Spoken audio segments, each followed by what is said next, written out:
કેરીને શું કાં ફળોનો રાજા તરીકે ઓળખવામાં આવે છે?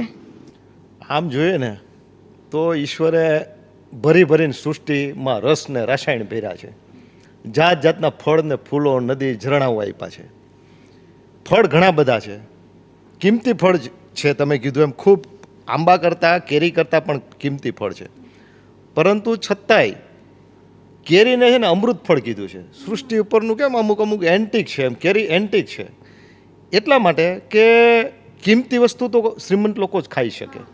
આ લોકો આ કેરી છે ને એ બધા લોકો ખાઈ શકે છે. ને બીજું કે ખાવામાં એટલું મધુર ફળ છે કે રોટલી સાથે પણ ખાઈ શકો, એમ એકલી કેરી પણ ખાઈ શકો, ચીરું કરીને પણ ખાઈ શકો, રસ કાઢીને પણ ખાઈ શકો, આંબામાં પાકેલી પણ ખાઈ શકો, કાચી પણ ખાઈ શકો, અથાણું કરીને પણ ખાઈ શકો.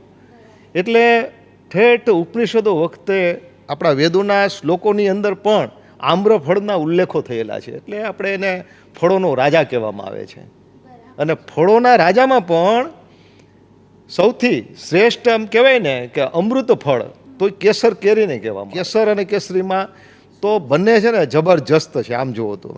અને જોવાનું એ છે બંને, જો કેસરી આપણે કેને કહીએ, સિંહને કહીએ છીએ, અને કેસર એ કેરીને કહીએ છીએ.